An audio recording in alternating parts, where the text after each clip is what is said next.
talking here, and we're just changing tape, and Art Schinkel says that you saved a little money when you worked at Honeywell. Well, yes, I was a member of the bond buying set, and I bought bonds every payday. They took so much out for bonds, and in 13 years, I think it was about $6,500 or $7,500 I saved. However, when I retired, my wife and I spent it all for something I don't remember what. I presume improving our home and things like that we did. And then we lived well. We didn't stint ourselves any. We didn't travel, however. I wanted my wife to go to Florida, but she thought she was too old. And that is about all. But I think that bond saving business is a great thing. I do too. A great thing. What did you do when? What would you do when you retired the second time then? Well, You were what, 73 years old? 73. Was it unusual for someone to work that long past It 60? was, yeah. We every time I'd get on a board, we had our little factory union, you know, and every time I'd get a chance to say anything, I was always pushing for a pension plan. And they said, well, we're figuring, but we haven't it figured out yet. But when they did get it figured out, I lost my job right away. When they got the pension, you were out at 73. Yeah. It seems unusual. 73. It seems unusual that anyone would stay on in a factory till 73. Yes. Well, I didn't go to work until I was 60, and I was capable of taking care of this job that I had for much longer than 73. I could have worked until I was 80 years old. Yeah. Easily, because I was very competent. Well, I went to see the doctor the other day, and he had me laying on the table, and he got through, so I just slipped off the table, and he thought I was falling off. I said, well, doctor, don't worry, I'm still on the feet here. I'm doing all right. You're still okay. Huh? Yeah. I think that's great. So that he was a little excited. He said, my, he's active, isn't he? This old geezer's pretty agile, huh? Yeah. He's not too young. He's not nearly so. I said to him, boy, I'm in terrible shape. I don't know what I'm going to do about it. He said, say, if I was just in as good shape as you are, I'd be tickled to death. Yeah. He was taken with that. He thought that I was pretty good. What'd you do when you retired then the second time? I sold shoes direct. For whom? For myself. Yeah. I had a line out of Indianapolis, I had a line out of Boston, and I had a line out of Michigan. I can't think of the name. And I went to see one professional man expecting to sell him 2 pairs of shoes, and he bought 7 at one sitting, 7 pairs. Who was that? I wouldn't tell. $184. Oh, really? Yes, sir. Great. And he said, now, in the spring, I'll need another setup just like this. Yeah, But they took the line away from him before spring came, and I couldn't go back and see him. Yeah. And that was, they were Allen Edmonds shoes. And I helped, they used to make a flexible shank corrective shoe for fallen insteps. Right. And we introduced those in Wabash in the Bechtel store. I'll be there. And I've known the Allen Edmonds line for many years. And when I got a chance to get the line, I didn't have any credit, of course. So there was a young man in Wabash. He said, well, use my credit. Yeah. And I said, well, that'll be nice of you. But he got all the correspondence and all that stuff, and the bills and the paid bills and everything. So he knew just what was happening. Yeah. But I thought it was very clever of him to give me that opportunity. Yeah. Well, we're going to drift backwards and forwards on personalities and town and so forth.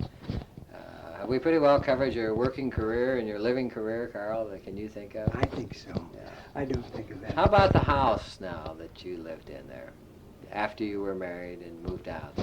Well, I lived on Hill Street, and then my father bought that property, bought the other heirs, and my wife still owned her share, her third. And then she thought that our children needed more room, so we moved out on Stitt Street.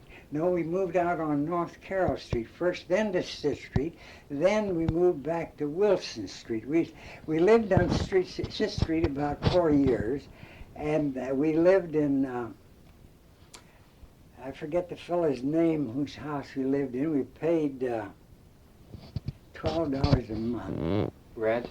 Rent. It was a nice house. On Wilson Street? On Stitt Street. And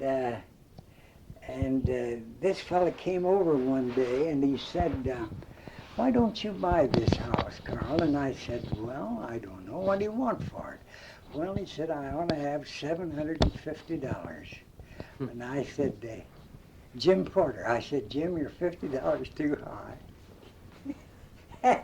He said, no, I have to have $750. And I didn't buy it, of course. I didn't have any money anyhow. But wouldn't that have been a wonderful... In less than 3 years, it sold for $3,500. I'll be there. Yeah. Then you finally moved on North Carroll. Then I moved on North Carroll. What year was that about? Well, I can't remember. Then after we lived on North Carroll, we moved on Wilson Street. And then that was 50 years ago. Well, it's 53 years ago now that we moved on Wilson Street. And then they sold that property, and I was looking for a property, and I came down the street.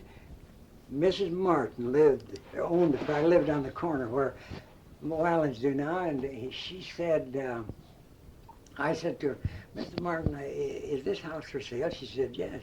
And I said, I'd like to buy it. And she said, well, Mr. Schwab, you can have the second refusal, but Mr. Singer from out of Pioneer, or out south, have the first refusal. Well, I was coming home one night from work. There was a porch all around the house then. They were all sitting on the porch, Singer and his wife and daughter.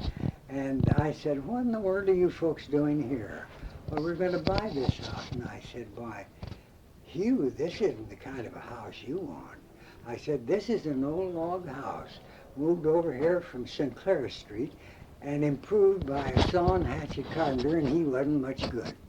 I said, I knew the guy that improved it. I knew the guy that moved over here. Mm-hmm. I said, now I know where there's a house. It's practically new, belongs to a school teacher that wants to sell it, and I expect you can buy it for about what you'd pay for this house. And I took him down there and introduced him, and he bought that house, and that gave me the first. And there were no houses to buy hardly. There were just that two that I knew about. Well, that house then that you spent how many years? 53 years? 50 years? 50 years. 50 really. years, it would be the house on Carroll Street. Yeah. On the east side between... Yeah. The alley, right next to the alley. Yeah, on between Maple and Sinclair. Between Maple and Sinclair, and the house is still there. But that's an old log cabin underneath that site. It is, and when I was doing some wiring, Frank Dunbar was doing wiring there, and we had to hollow the logs to get the wires in. Yeah. Frank Dunbar was your neighbor then, wasn't he? Oh, yes. Yeah. How about Frank? Tell me, he worked for Honeywell, didn't he? Oh, yes. He worked a long time after I did. He worked down at the community center as an electrician for a number of years after I left. Yeah, after Frank died, maybe I've told you this story, but after Frank died, I sold Mrs. Dunbar I remember that. a washer and a dryer, and we went down to hook it up, and I never saw so many controls and buttons and gadgets in my life. Oh. But Frank must have been quite a complicated electrician. Oh, he was doing something all the time. He had a damper arrangement on his furnace that burned up all the smoke and all the gases. Didn't get out at all. He must have been our first environmental engineer. Oh, he was. He was good. But finally, toward the last, after the last sick spell, he couldn't tell which was direct and which was the other current. He couldn't tell. And he had started to repair some of his electrical work in the house, and he never got it completed before his death. And I had to have an electrician come in. And such a poor ending, poor Anna. Yeah. And Anna's niece, whom she lived with until she died, is now afflicted with this terrible kidney trouble. What's her name? Was that a young lady? Yeah, well, she wasn't so young, but she was... Was that the one that moved to Wabash? Did she move to I don't know. Well, I don't know. When you first... Rehawk. Yes, you're right. Madge Rehawk. Yeah, you're right. Did she move to Wabash? No. I still see her listed as LeGros. Well, you see, yeah. And I wondered, they were soliciting funds money, yes, to try to buy a machine to help kidney her. machine. You're right. Hey, Carl, when you first moved on that house on Carroll Street, did the wife of the Christian church minister still live in the corner where Wirelins live? Who lived in that house? And you talked about a Mrs. Martin. When I moved there? Yeah. Charlie Martin. Charlie Martin. And Mrs. Martin. Yeah. What did he do? He was originally a plumber, but he hadn't worked for years, and he was an alcoholic. My shed, I got at least 2 bushel baskets of liquor bottles out of my shed. He did his drinking in there. He'd buy it with a bottle and drink in there. Yeah. Now he lived in the house next door, though. He lived with Mrs. Martin. Mrs. Martin and he were man and wife. Right. And that was her home. And then I don't know how they got this other house on the alley, but at any rate, they had it. I suppose they bought it because this man who remodeled it offered it for $900. He offered it for me for $900. And I went home and I said to my wife, Mom, there's a house, it's a bargain, we better buy it, it's $900. And Lucy Burris lived on the corner then, where Joe Harmon lives. Yeah. And my wife said, well, no, I'm not going to move down there. She said, you suppose I want to move down there, and all I'll see will be Lucy Burris and her horses and her barn, and the barn was right on the alley right by just in front of our house. But boy, that would have been the move, but I didn't take advantage. But later on then, I gave $2,000 or $1,900 for it. Did Lewell Carpenter, where did he and his family live? Well, on the corner, right across the street, the corner of Carroll and Maple, the southwest corner, was the old Carpenter home. And Frank then lived next door, built the house next door. That would have been Lewell's father. Lewell's father. Yes. And then Lewell later on bought up where he lived. Yeah. And Al Graft, of course, you know, Mrs. Graft. Well, they lived in that house. And Al then sold it and bought a farm. I don't know whatever became of the farm. He killed himself working, I guess. He died pretty young. Yeah. Tell me about Prohibition in Wabash.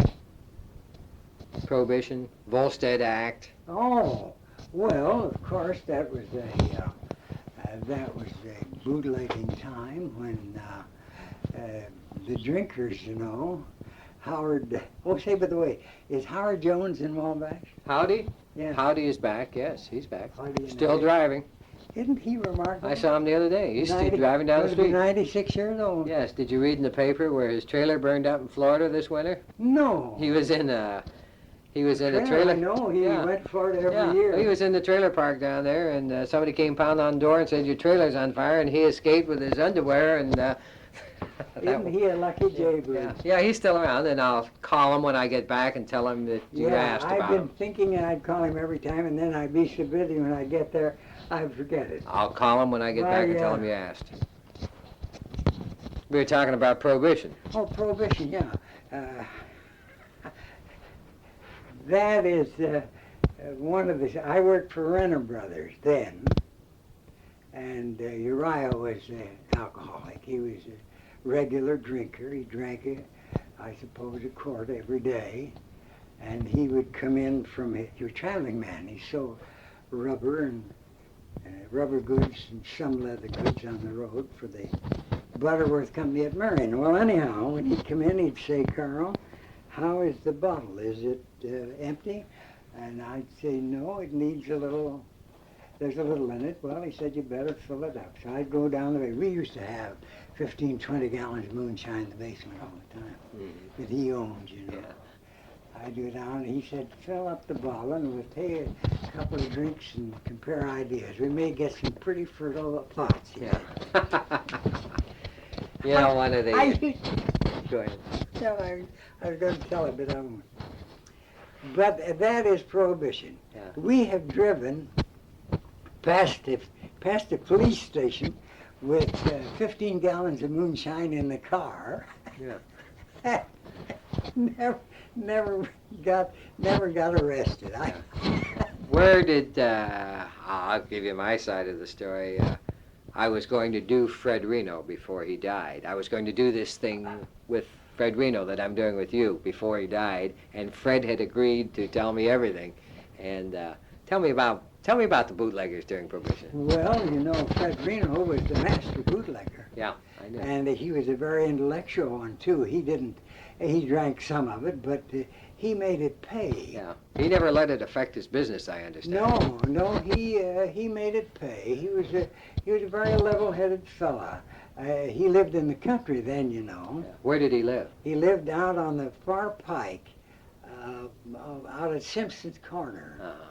Little house out there, and he had a horse, I think, or two, and he had some stock around, but he did a wonderful job of bootlegging. Yeah. Was he the only one, Carl? Oh, no, there were several. There was one fella, and I've forgotten his name, but when along back in 30, 33 and 34 and 35, he did a lot of bootlegging, and he hid his bottles under the lumber piles in the lumber yard that was was south on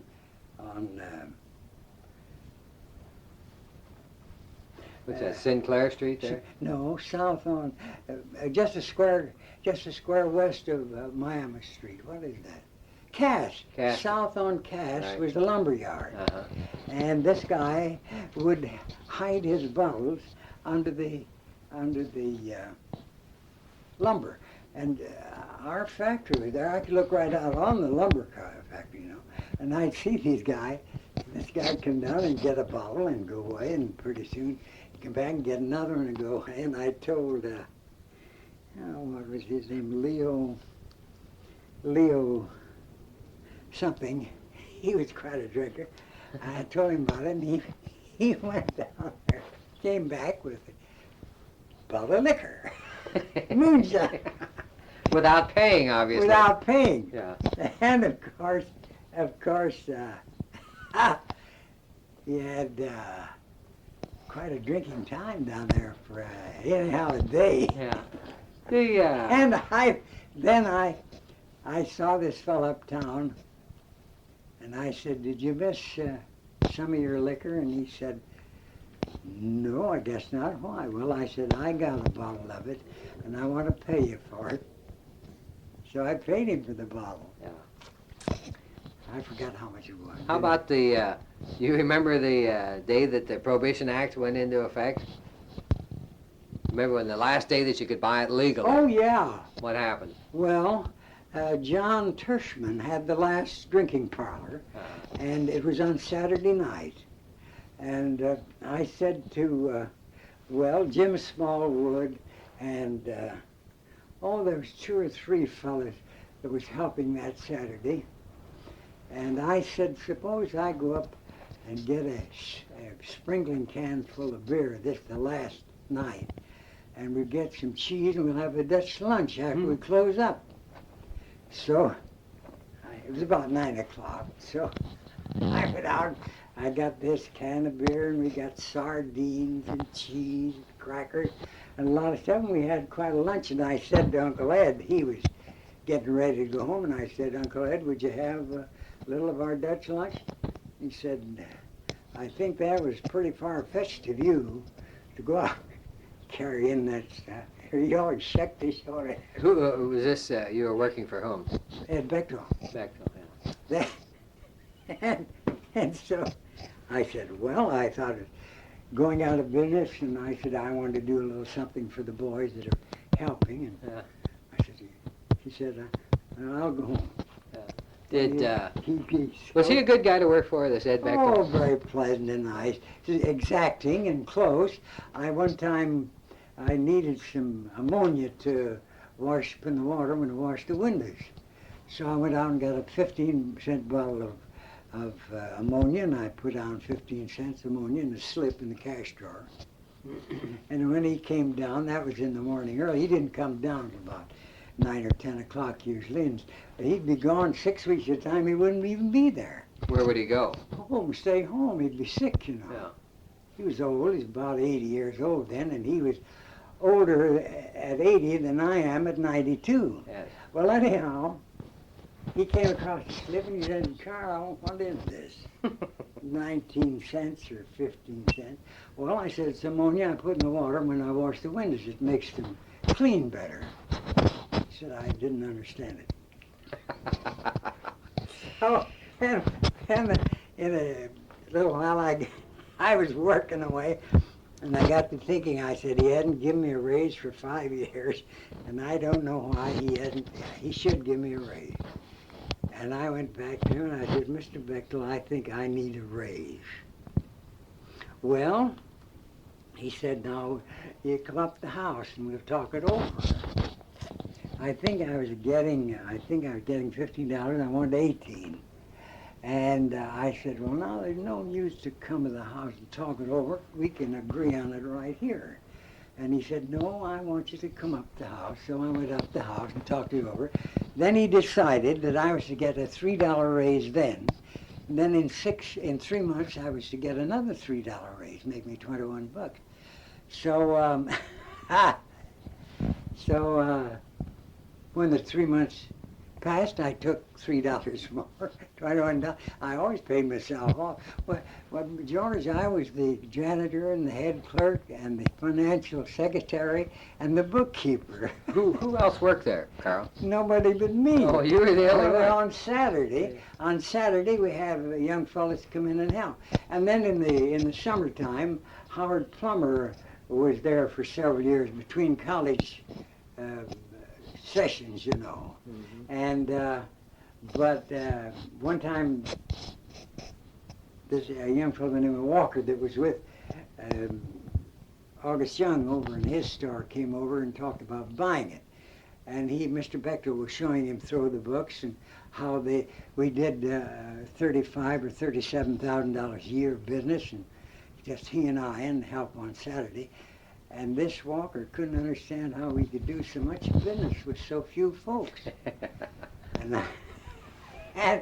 He talked to me, and I said, well, Mr. Walker, you know, if you live here, why, you can do those things. Of course, you have to live here to do it. I said, I live here. I come down at 6 o'clock in the morning and sweep off the front walk, and I'm here until it's 5:30, and the new time that they made. Before that, I used to stay until 9, you know. Every night? Every night. Right. For that, you got the grand sum of $18 a week? Yeah. Well, yeah. Did you? $18 a week. And then I got 21, of course. And then when he sold it out, this guy, this Jew from up north came down and, no, that was when the renter sold out. But this fella came in, and I was there for quite some time. Yeah. And I got $35 a week. I'll ask you some other questions. You getting tired, Carl? No. You want to stand up and... No, I'm very comfortable. Good. You know, George, I don't get a chance to talk. I'm here alone most of the time. I don't get down in the house just to eat it about all, because I have a lot of entertainment up here and I read some.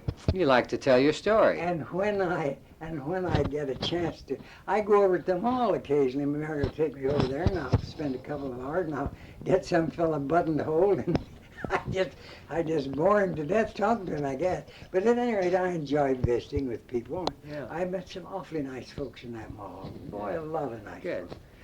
I'm going to ask you some other. We're going to jump around now. All right. How about listen? You know, there's there's very little written about a lot of things, as you would. Yeah, we can look in the paper and we can see, or we can look in the history books and we can see how much has been written about how they paid people and where the buildings were and everything else. I'm going to ask you some questions that only you know the answers.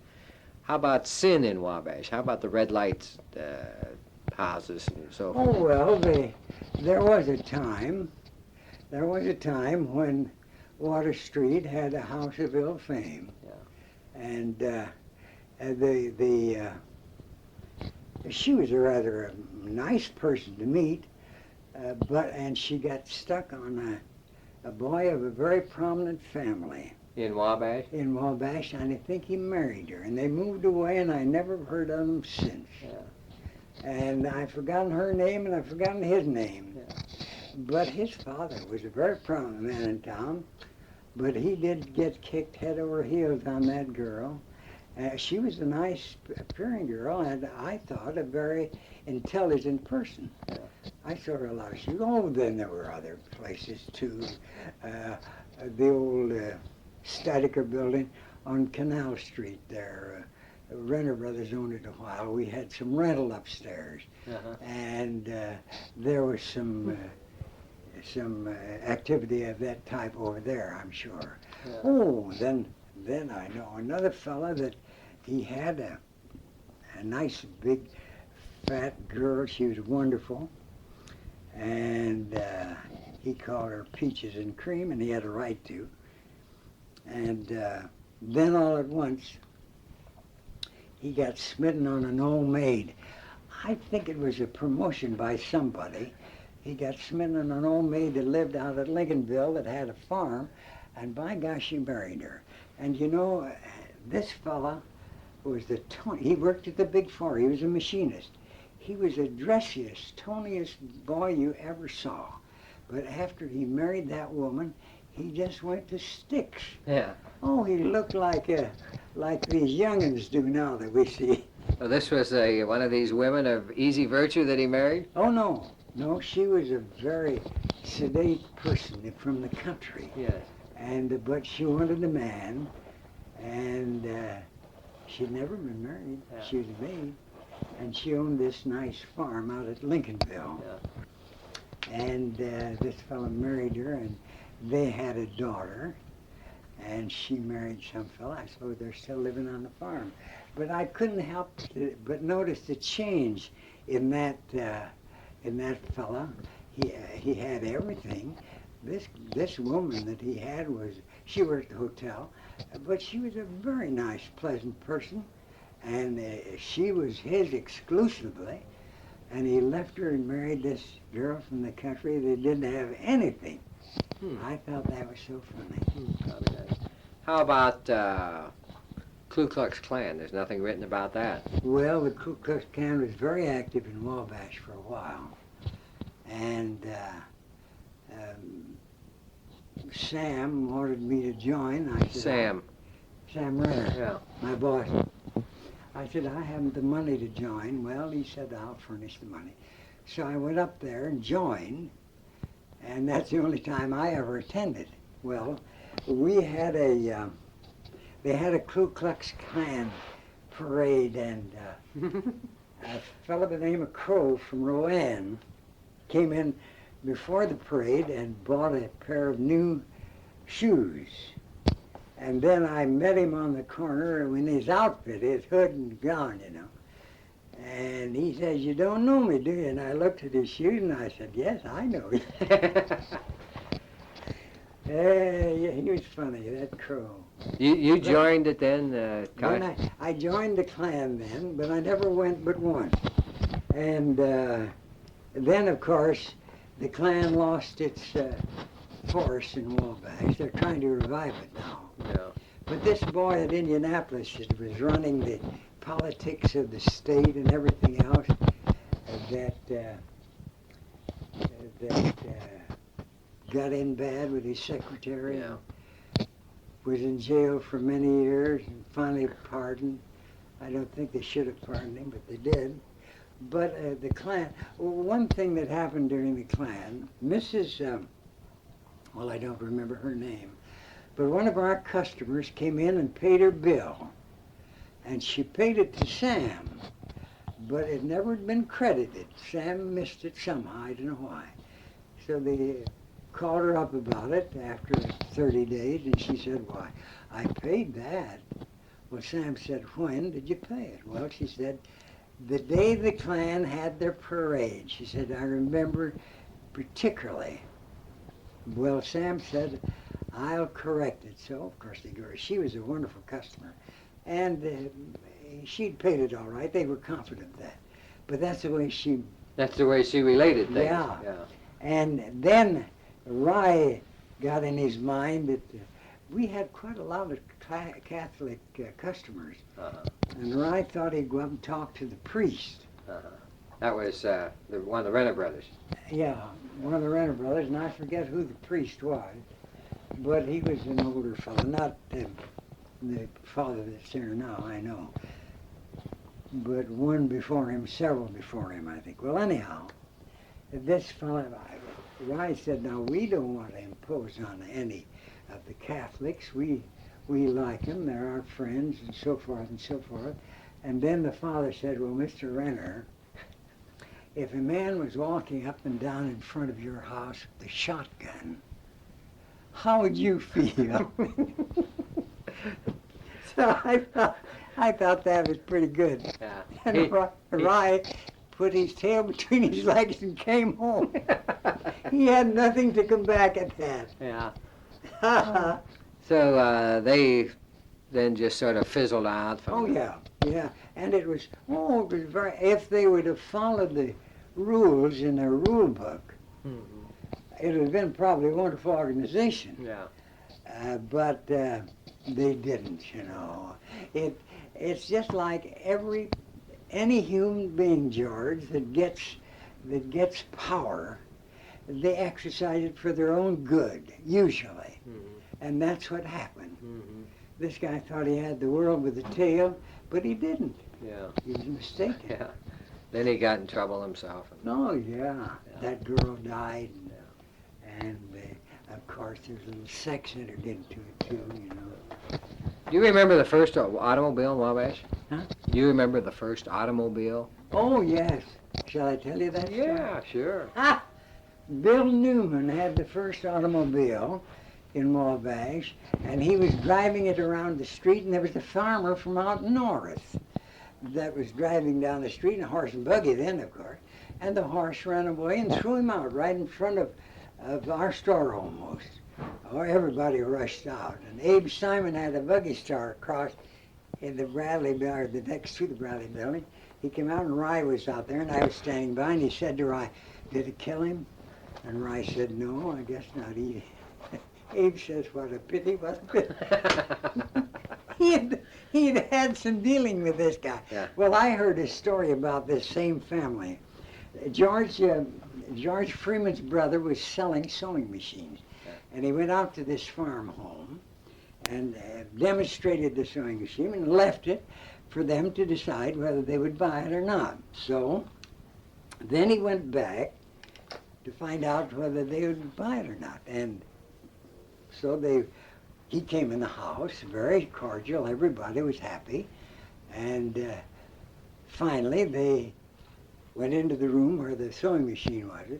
Just as soon as this old lady got in the room, she began to holler. And in they came with pitchforks, had logs and everything. They were going to, he had to give them the machine to get out. I heard that about the same guy whose horse ran away when he got scared at Bill's automobile. Yeah. Do you remember the first trolley car coming to Wabash? Oh, indeed, and they were beautiful. And they used to have a park called Waters Park, I think it was, I forgot now, down at Rich Valley. Oh, and that was the big thing. Get on the streetcar, get down to the park, and they had picnic tables right along the river and everything. Oh, it was beautiful. And later on, I think Ollie Brown bought all of it down there. But you do remember the first trolley car coming in? Yes. Yeah. Oh, I've ridden in them. They went down to Rich Valley and then on to Peru and to Lafayette and Logan Sport. Yeah. How about the first telephone? That I don't remember. Do you remember when you got your first telephone? I don't remember when we got our first telephone. Of course, I was in the store. We had a telephone in the store for a long time, but I don't remember when we got it. But the trolley cars, and then of course they ran out. They ran an interurban from Marion to Indianapolis. I've made the trip to Indianapolis several times on interurban, and it was quite a nice trip. Went through Kokomo, and How much was the fare, Carl? that I don't remember. I don't remember. Of course, the trains were already well established by the time. Yes. If Oh, they were- there was a train that ran from it ran from Wabash to Indianapolis. It went in the morning and came back in the evening, just to Wabash. And the old conductor that ran that route, and I've forgotten his name. I think it was Grant, though. But at any rate, I was associated with him when I was in the lunchroom down there. I saw them quite often. And but he had that route for a long time.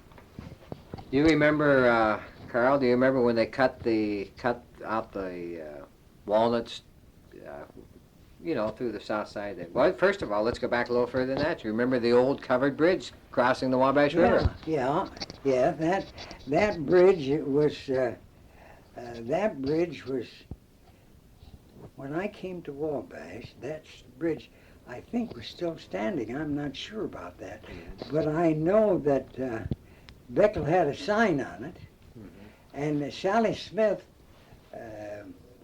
lived over on the hill.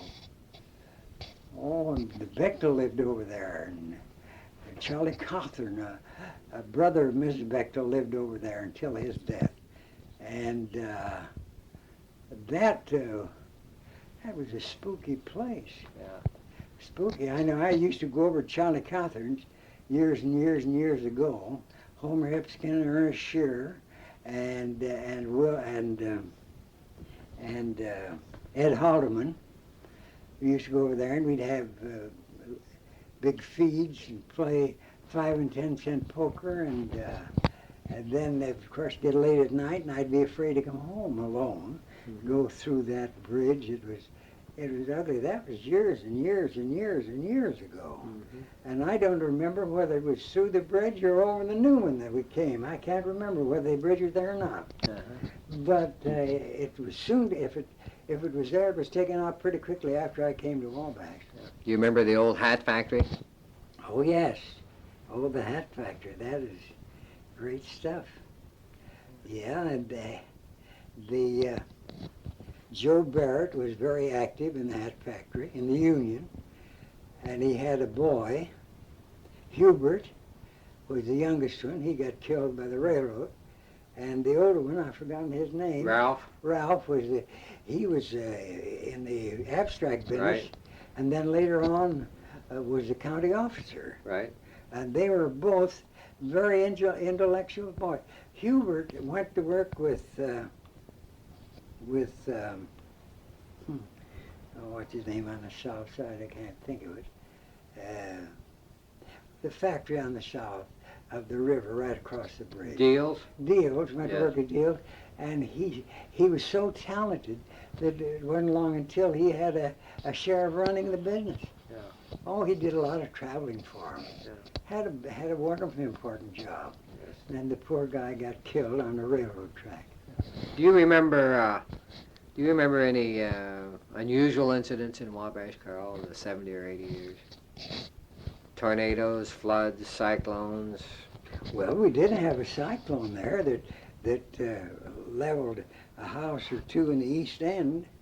I don't remember how bad it was because I didn't go out to sea.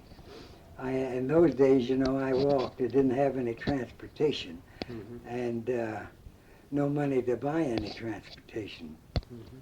So that I wasn't out there, but there was a fellow who worked in the grocery department at Weitman and Wolf, they had a grocery at that time, where the shoe store now is, and his house was leveled. Yeah. And I can't, Hayes his name was, I think. Yeah. What was Weitman and Wolf store like back in those days? Oh, they had a grocery store. And they had Bill Summers and Hosey Torrance were the clerks. That's years and years and years ago. And of course, the Weitmans, the younger Weitman wasn't old enough then to have much to do in the store, but he was around there.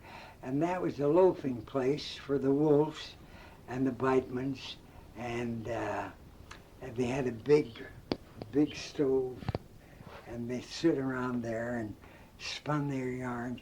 And this Wolf was an importer of Belgian horses, and in connection with his interest in the store. And Ike Weitman managed the store for many years that I knew it. And Isidore, of course, was there too, and Ed, and they didn't do much, only just sit around. They didn't, they waited on a customer occasionally, but not very often. It was just a place to be, and to figure out how to get the other fellas money. They were all horse traders, weren't they? Well, no, the Wolves were. The Weitmans weren't. But the Wolves were horse dealers. Yeah. They had a barn right south on Miami Street where the farmer lumberyard is. Farm Bureau lumberyard. Yeah, they had a big barn down there. Right. And they had Henry, of course, went to Belgium and bought these young horses and imported them into the United States. And he spent a lot of time in Belgium buying horses. Yeah. And they had a big business. Yeah. And then later on, it was a stud horse barn where they served mares for years, and that was about the time I came to Wabash.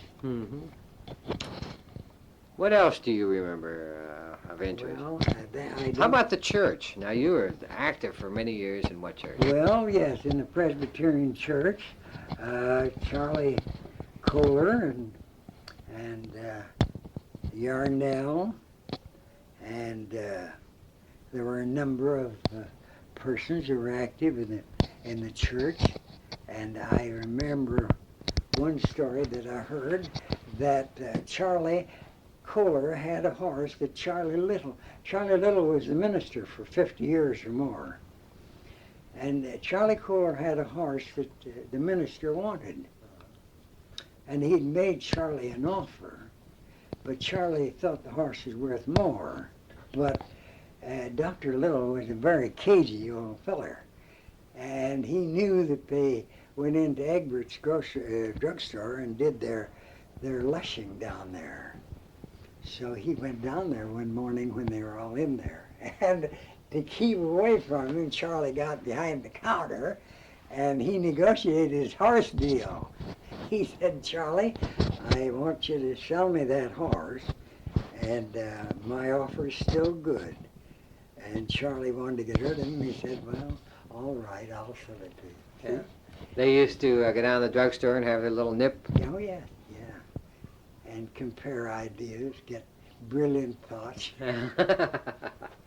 Did you ever much follow sports, Carl? And Never. Never in Wabash and WAA or any of that? Didn't? No, I never did. They were very prominent one time.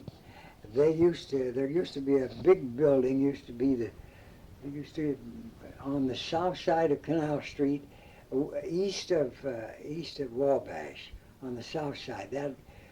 The elevator, there's a big building in there between the elevator and the corner. It was called the old woolen mill. And that was converted into a gymnasium. The WAA had their headquarters there. And they had a man there to take care of it, and I forgot to impeach something. Well, anyhow, it was a very prominent thing, and they used to have prize fights, and they had a lot of activity. But those things are gone now. How about some of the people now? Dr. Wilson, do you remember him? Oh yes, Dr. Wilson was a very prominent man. My father lived on Hill Street right next to his office. And he would ride with Wilson. Wilson would go over and say, "Hey, Schwab, would you like to take a little ride?" Father sat there. He had heart trouble and he was not very active. And Father would say, "Yes, I think I would." Well, he said, "I'm going out to see a fella. He's just poorer than dirt." And he said, "I'll never get a damn cent for the visit, but he's sick and he needs me." Yeah. He said, "And I'm going out to see him. You'd like to go along? I'd like to have you ride with me." Yeah. So Father would go with him. But now that was the kind of a fellow Wilson was. And he drank a fifth of whiskey every day. He died young, didn't he? Well, he was 50-ish, I suppose, maybe a little more, maybe 60s. But he was a very active man. He was the mayor repeatedly for term after term after term, you know. He was such a good fellow. Yeah. And well, when he was ailing so, he still waited on his patients. He would go and wait on his patients when he wasn't able to physically. Yeah. How about Dr. Stewart? Now, he lived up there too, right? Dr. Stewart had the greatest bedside manner of any doctor I ever knew. However, I didn't think he was too much of a physician. But boy, he had a bedside manner that would hypnotize anybody. But now in his regular, I used to sell him shoes. He was a very gruff man. Mm-hmm. Mm-hmm. In an ordinary way. Mm-hmm. But at the bedside, he was mellow as cream. He was just wonderful. I used to ride with him quite a little. Yeah. Did I understand that Mrs. Stewart never cooked? Well, I don't know about that. I don't know whether she did or not. I expect that she didn't do too much, because they ate out quite a lot. How about Dr. Biggerstaff? Did he practice around Wabash? Yes, he practiced some there, Dr. Biggerstaff. He was formerly from LeGros, and his boys were Ku Kluxers, and they made a lot of money out of it. They got a lot of power and made a lot of money. And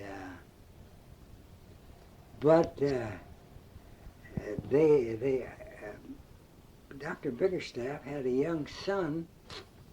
He used to be quite a friend of my son's too, but I've forgotten his name. And his daughter married a fellow, and I can't think of her name, but he ran the hardware at LeGros for many years. Awful nice family. He was a nice man, so was she a nice woman. They were nice people. Do you remember Dr. Payne, the dentist? Dr. Payne, the dentist, yes. He was my wife's dentist for many years. And Dr. Payne was, in later years, Dr. Payne was a regular attendant at the Masonic Lodge, and he played lots of cards. He had his office in the Masonic building before it was remodeled. Mm-hmm. And he was a good dentist, but he just, he'd rather play cards than work, you know, and that's what he did. How about some of the lawyers, like plumbers and Well, the plumbers, Smith? The plumbers were very prominent always.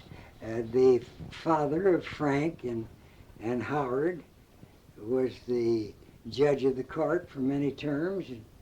Then Howard, well, first Frank associated with his father, and he was a very diplomatic gentleman, and he made quite a fortune out of his practice. And Howard, I don't believe, was quite as successful financially as Frank. However, I think he made a good living. But he died so young. He got heart trouble when he was just a young fella. And Howard, when he was going to college, he worked with me in the shoe store in the summertime, and he was a diplomatic salesman. He was a smooth, nice kid, I tell you. He could close a sale quicker than anybody ever had in there. He was just a diplomat. He was just a dandy guy. who was running the schools back in those days, Carl, when your Well, kids were going to school? Neighbors. Neighbors was the one that I remember, the school superintendent. Did you have much contact with the schools when the No. kids were in school? No, I didn't have. My children were kind of, well, self-supporting. I didn't.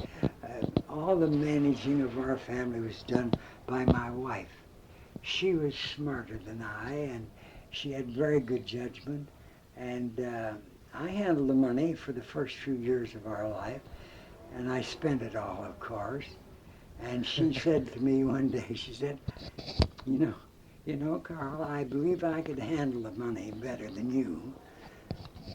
And I said, well, if you feel that way, well, you just start in.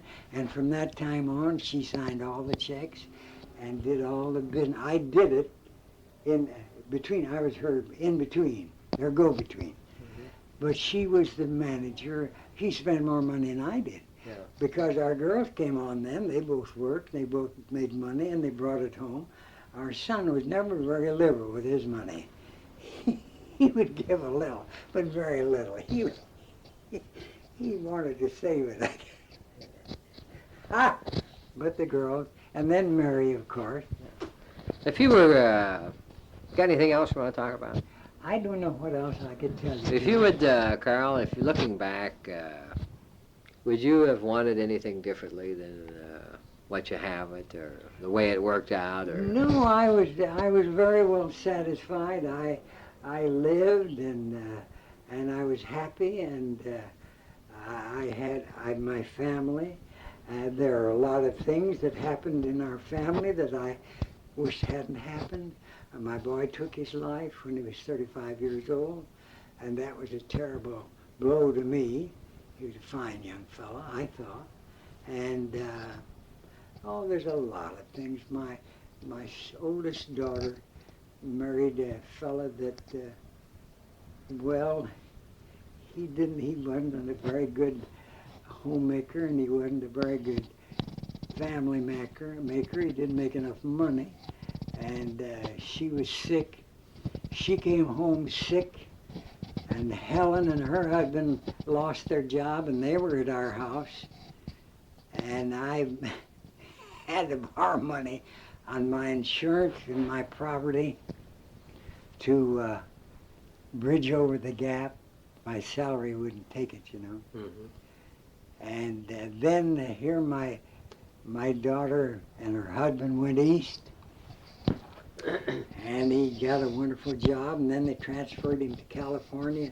His job got better, and when he died, he was making $10,000 a year, and they had everything they wanted. They raised a son and a daughter, and I was out there a couple of years ago visiting for 6 weeks or so, and this daughter of mine, she was so capable, and last June, she sent me a letter with a birthday present. My birthday's the 22nd of June. She sent me this letter, and she said that she was being examined by the doctors, and she wished they'd get things straightened out so she could get back to normal. She died before they could operate on her. I couldn't understand it. They said she had a malignancy. Mm-hmm. But George, she was just as capable. She worked all the time. Every weekend she'd clean her house from the roof to the basement, and seemed to feel well. And I went through some exercise while I was out there trying to touch the floor, bending over. Well, she could almost lay her whole hand on the floor. Didn't bother her at all. Just as 66 years old, but still very, very capable. And she died quickly. She didn't know she was going to die. She didn't know how sick she was. That probably is a great thing. But I'm sure there must have been a lot of joy also. Oh, yes. Satisfaction.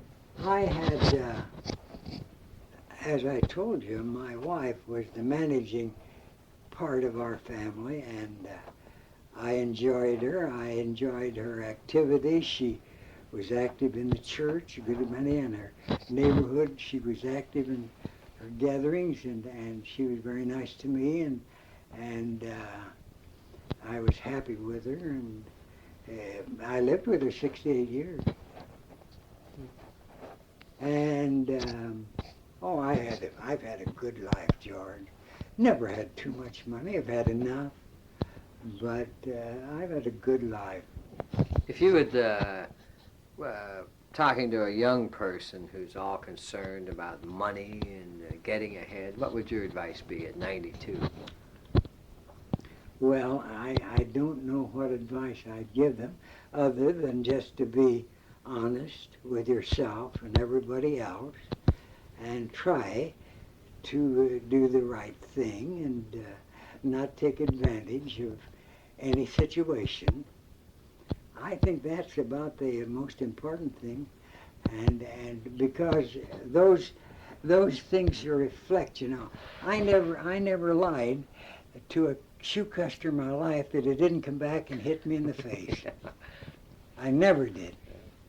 And I discovered that if you're nice to people and pleasant, why, you're going to get along so much easier than if you try to take advantage. Yeah.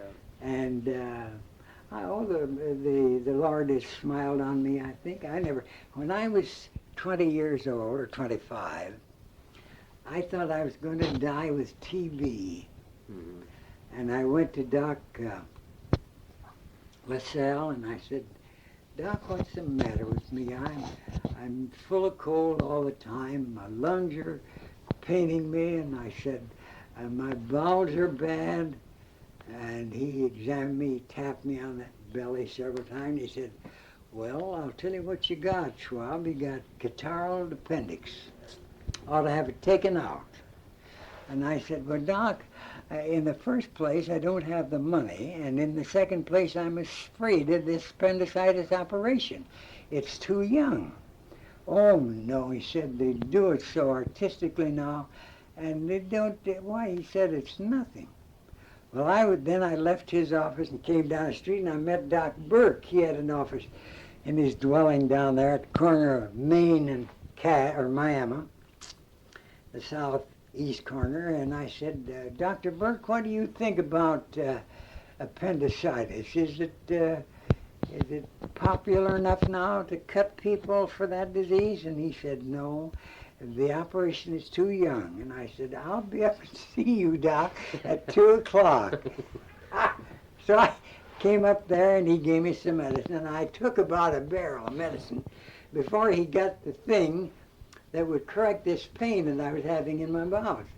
So when I'd get one, I'd rush up the alley to his office. And he'd give me a dose, and I'd sit there for 15 or 20 minutes. And pretty soon he got so he could relieve me. But I had to take a barrel of medicine before he got it. Ha! Well, anyhow, I never had an operation for appendicitis. I've always had trouble in my bowels, however. But I've lived quite a long time. It seems like a very short life to me. I'd like to start over and live it all over again, but that's impossible, of course. Yeah. Well, I think this... go ahead. But well, I wasn't going to say anything particular. I just generalize. Go ahead. I was wondering if this job that I've done will be impressive on anybody. I don't see how it could be, but well, it's all part of the record. How does it compare with the other program that you've audienced? Excellent. Good. And I think we're going to draw this interview to a close. And I really appreciate your time and your interest. Carl, you've always had an interest in this, and I appreciate I tell you, George, because of my knowing you, it's done something to me. Really, you have impressed me as being a very capable gentleman. The way you conduct your, what do they call them? When you take charge of a meeting. Oh, yes. MC. Because we've had a lot of fun too. You have to admit. You're right at home in that, right. and I never will forget that you had some kind of a gathering for the people that had been in business. To Harry Gray and I, right. and Ernest Shearer, I think. Right. And then and you arrange it so we get a pie. Yeah. I thought that was cute. We had a lot of fun, and we had those certificates, remember? Yeah, We gave you those. yeah. Wabash County Public Library Oral History Program, Sunday, October 22nd, 1972, interviewing Carl Schwab at Lima, Ohio. Carl, to start off with, you told me that you were born in, first of all, tell me where you were born and the date. I was born in Green Center, Indiana. It is a little, well, it's near Sand Lake that is now quite a summer resort. And that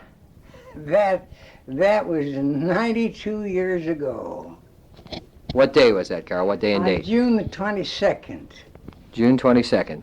Of what year? 1980. You mean 1880? 1880. Right. Okay.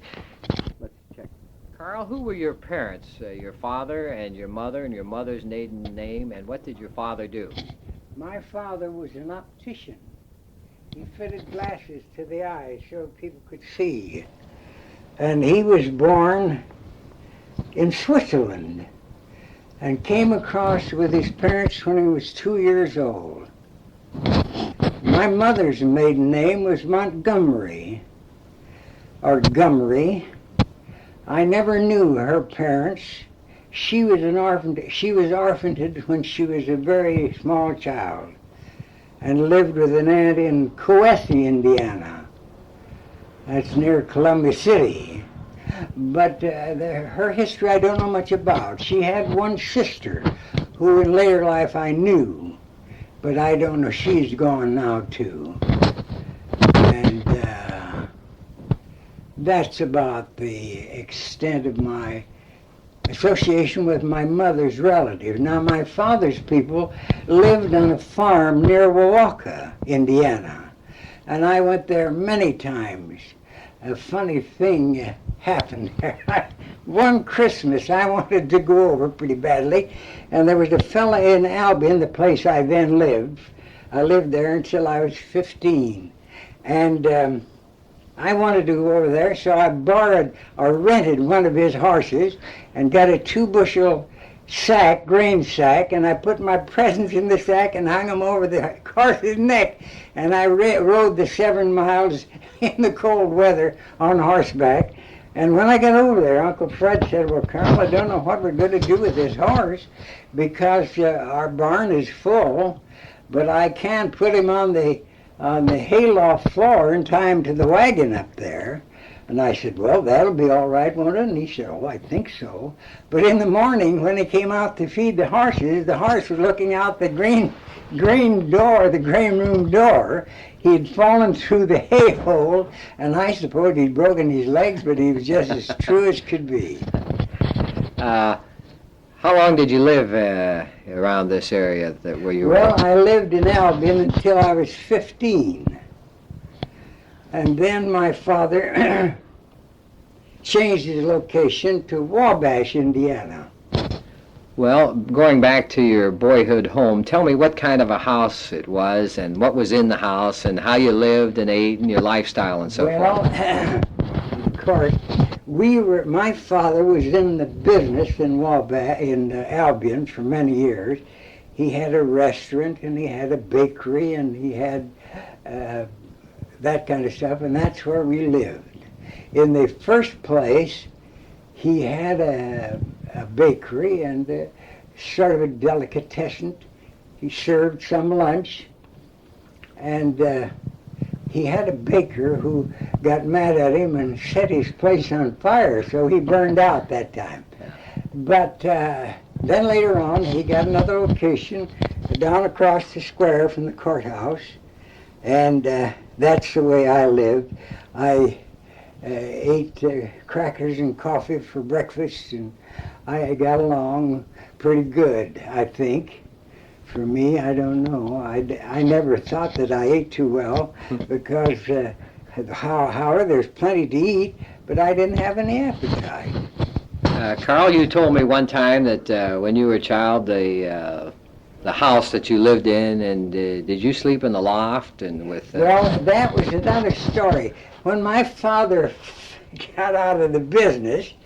He bought a farm out west of Albion, about 3 miles, on the Elkhart River, and he had timber sawed off of the ground, and he built a shack that was made of native timber, and of course he didn't put any shims over the cracks. And in the wintertime, after the heat was in the house for some time, those cracks spread, and my brother and I slept in the loft, and we were snowed under many times in the wintertime. But I had a great time. I was quite a Nimrod in those days. I did a lot of hunting and I did trapping, and there was a fellow by the name of Dave Miller who kind of fished for a living, and I was with him a good deal.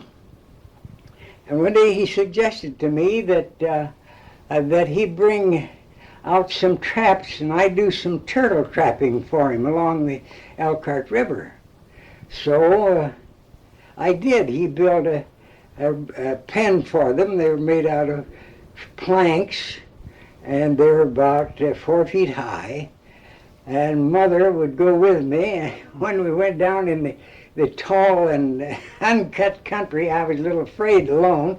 At that time, I was about 13 or 14 years old. But Mother, I only had one live box in the boat, and I'd fill that up, almost a second trap. And then Mother would have to go along and keep the turtles down in the boat till we get back to unload them. So he said he would share the profits of the deal with me, but he forgot that. He came one day and got a whole truckload of turtles. He sacked them. He put them in burlap sacks, and there was a truckload. Oh, they were about 4 feet deep in that pen. So, but he never did give me any cash, and I was always kind of mad at him for that, because I was always anxious to get my hands on that soft stuff, you know. Yeah. Did you go to school in Ohio? No, I went to school in Indiana. How old were you when you moved to Indiana then?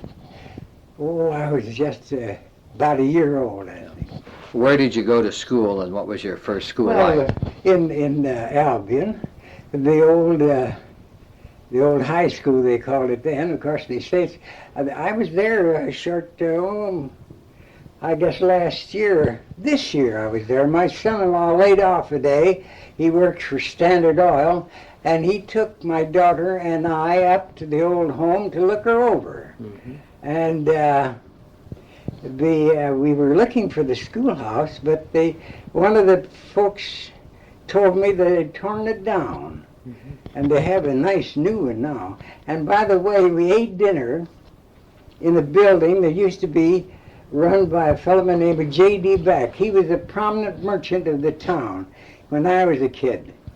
And this woman who was waiting on our table had taken the census. And I said, "What is the population?" Well, she said 750 people. And I said, "My gosh, this town has shrunk. When I lived here 70 or 80 years ago, they had 1,800 people." And I said, "What was the matter?" Well, she said, "I'll tell you. We had 100 houses that just had one person in them. We had another 100 and some houses that just had two persons. So the population had shrunk that way. But boy, they seemed to be busy. There was a lot of people on the street, and it just seemed real functioning. They were going good. But this part, J.D. Back, his name is still on the building, and there we're eating dinner in that old merchandising room, and I thought that was quite strange. What did you take in school? What subjects, and how long did school last in those days? Oh, we had 9 months. Just regular reading, writing, and arithmetic is all I got. Mm-hmm. I didn't get too much of that. Did you finish high school then, Carl? No, I quit on the 8th grade. I got to an age that I wasn't absorbing any of my education at all. It got to be a dead issue with me. And I told my father I wanted to quit, and he said, "Well, you're making a mistake.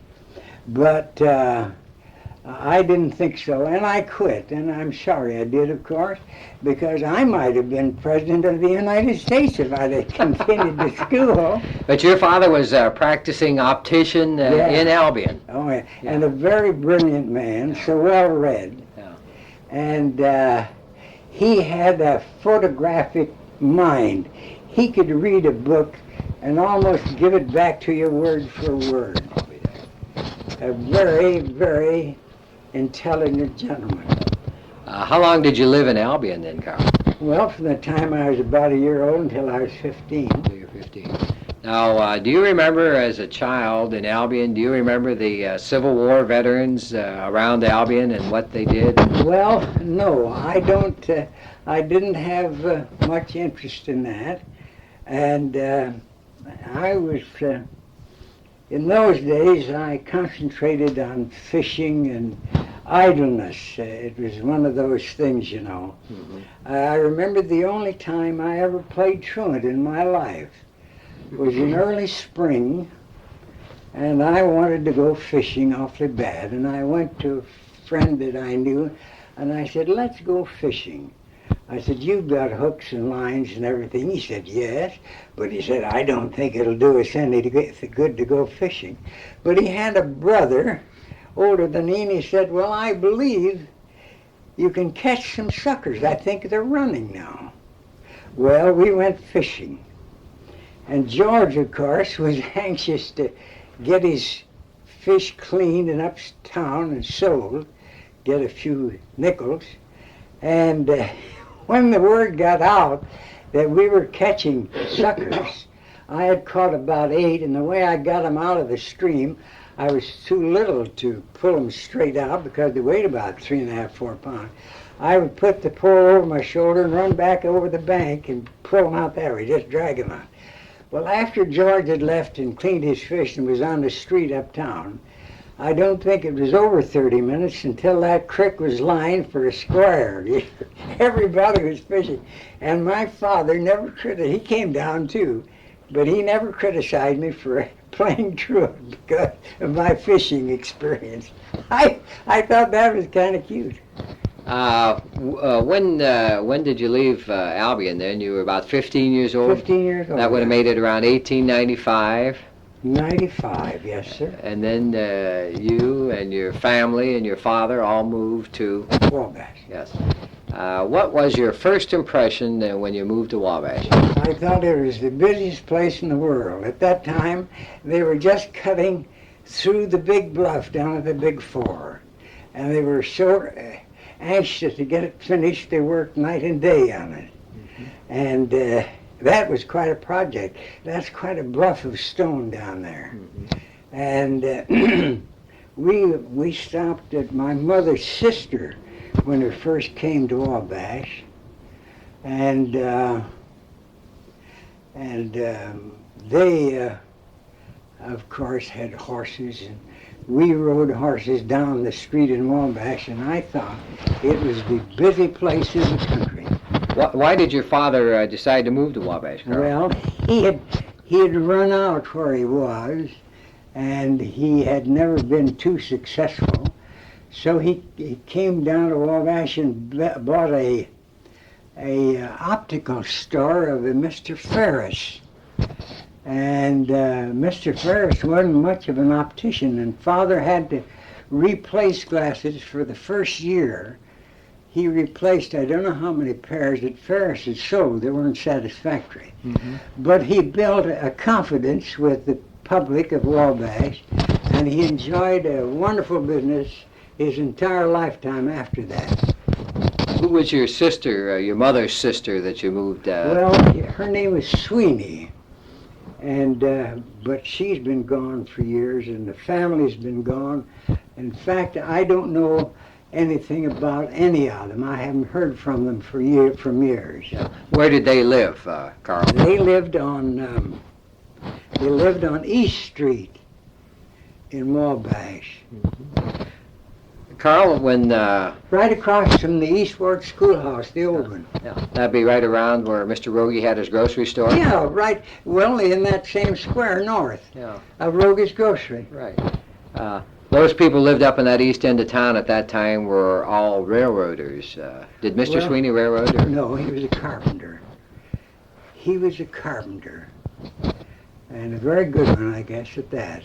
Describe to me, to best of your memory, about the downtown section of Wabash in 1895, about the streets and were there stoplights and... Well, of course, the way I remember it, we didn't have any stoplights. And the streets were dirt. And in the fall and spring, when the rains would come, why the mud in the streets would be a hub deep, you know. In the summertime, to keep the dust down, they ran a sprinkling wagon. Mr. Talbot had it for years, and they sprinkled the streets in the main squares. But then later on, I think along in the early 1900s, they did the first paving. And I think the first street they paved was Canal Street. And then they paved Wabash Street, and they paved Hill Street, and that was the start of the paving. And I think that was in the early 1900s. Where did your folks then, where did they set up housekeeping when they moved to Wabash? When they moved to Wabash, where they lived on East Canal Street, on West Canal Street, in a little house that was owned at that time by John Kaiser. And it was a very nice little home. Well, knowing the first place, we lived in the house just south of Main Street on Carroll, on the east side of the street. That's where we started housekeeping in Wabash. And it was owned by Jack Stober. He was an old shoemaker here in town. And that's where we started housekeeping. And that is still there. I forget the lady's name that lives there. But on Carroll Street, just east of Main. Just south of Main. South of Main. On the east side of the street. Would that be Mrs. Smalls-Reed living in there now? Oh, no, that's north of Main Street. North of Main. South of Main Street, there's a little house. You know, Billy Reese lives on the corner. Right. And the little house south, there's a widow living there, I think. Yeah. The last I knew of it, she was. I know the house is still there. Yeah. And then how many were in the family at this time? Your mother and father and brother. I had a brother. Just you and your brother. Yeah. Right. And he was older than you. Oh yeah, 4 years old. Right.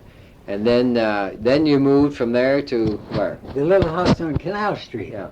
Well, where is that on Canal Street? Well, that is the second house west of Carroll Street on Canal Street, on the north side of the street. Of course, the south side is the Yarnell Lumber Company. And then we moved from there. My father and mother moved out on Stitch Street, West Stitch Street. That must have been out in the country in those days. In the country, it was practically in the country. Yeah. And all of the all the property from his house up to Falls Avenue on Stitch Street, on the north side of the street, was vacant. It was in acreage then. And then later, of course, Charlie Huff, I think, built the first houses there. I've forgotten now. But now it's all built up. Well, here you were, 15 years old, in a strange town, in a new town. Your dad was in business. You had a brother 4 years older. Yeah. What did you do? Did you go to work? Not right away. I didn't get a job until, well, let's see, for about a year and a half, I couldn't get a job. And then I got a job as the night clerk at the Big Four restaurant. I cleaned up the place and served the night crews on the switching crews in the yard and what other folks wanted to come in. Where was the restaurant? The restaurant was right by the old spring. They've closed it up now, but that used to be an open spring, and it was between the freight house and the restaurant building in those days. We got all our water out of that spring. We used that water. It was wonderful water. That was Paradise Springs? Well, I presume that's it. Yeah, that's what they call it. Yeah. But later on, then they closed it up. and they changed the arrangement. That's before they built the new depot down there. They just had a little old frame depot and freight house. They were all together. And then this little restaurant. Mrs. Scott ran the restaurant. Her husband had been a conductor on the Michigan Division of the Big Four, and he lost his eyesight. And to sort of preserve him some way, or to help him, I guess the company arranged for this eating place for Mrs. Scott. You worked days or nights, Carl? Nights. How much did you make a week? $4 a week. How many hours? Oh, about 12 usually. 12 hours a day or 12 hours a week? 12 hours a night. Oh, 12 hours a night. And you worked 6 days or 7 days? 7. 7 days. Yeah. Was the passenger and freight traffic heavy back in those days, Oh, Carl? yeah. Oh, that was a very, very, very busy railroad in those days. What did a young man do with a $4 a week income? Well, you couldn't do very much, of course. In those days, dollars were worth more than they are now. I've often quoted this. I think the two cheapest things we have today is money and life. Yes. Everybody seems to have plenty of money to buy what they want, and they don't think anything of killing people in promiscuous ways. Yes. Well, yeah, how long did you stay with the restaurant down at the Big Four then? Oh, I was only there about 3 or 4 months. Then I got a job with Bill Stitt in the plumbing business. I was a plumber's helper. And then I got a job.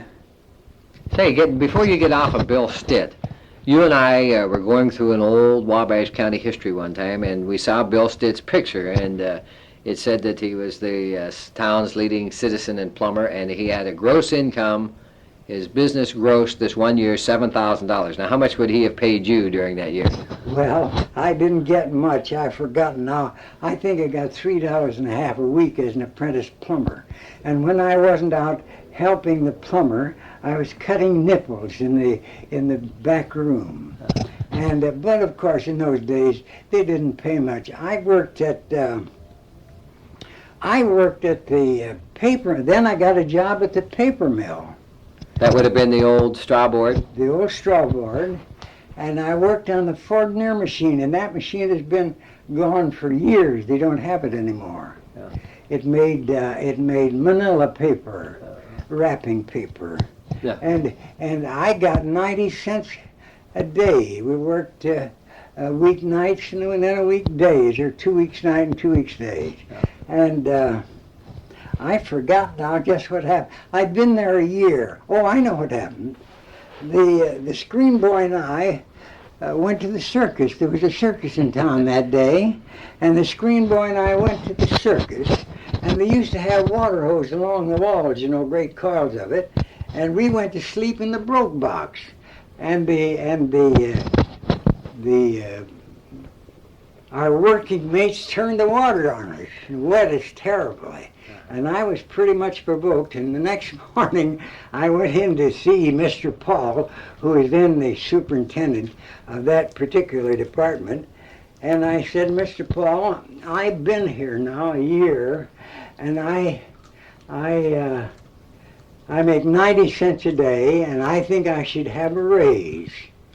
And he said, well, they're paying you too much. So I said, well, you can just figure my time. I quit. Carl, what was the name of the paper factory in those days? Diamond Match Company. And how many employees do you think they had? Oh, they had about, I imagine, about 300 or 350. Yeah. This would have been right around the turn of the century that you worked there then? Well, yes, right around there. You see, I came here in 95. Yes, it was around 1900. And who were some of the people that worked in the factory with you in those days? Who was the superintendent? Well, I've forgotten his name. Who were some of your supervisors then? Well, a fellow by the name of George Burke, another fellow by the name of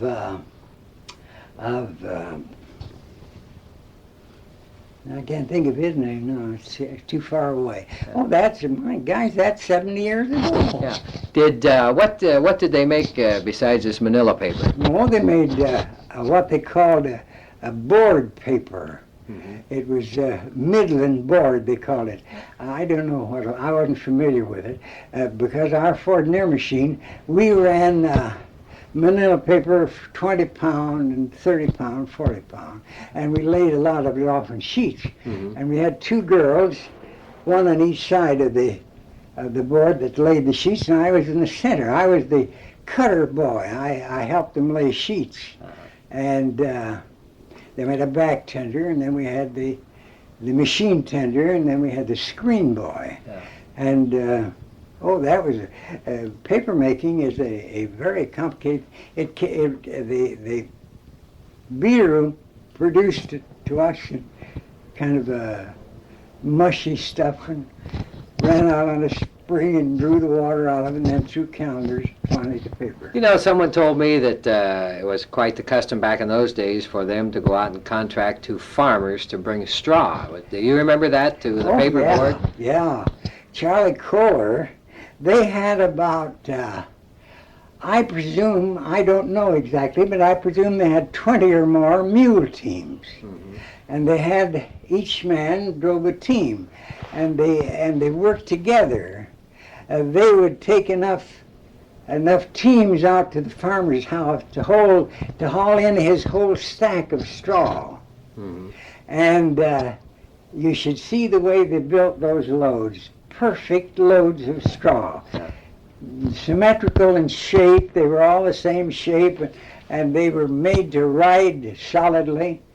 Wonderful setup. Charlie Kohler had charge of the barns. Yeah. Now, the Diamond Match Company owned the mules and the... They owned everything. Yeah. And Charlie Kohler had charge of the mule teams. Yeah.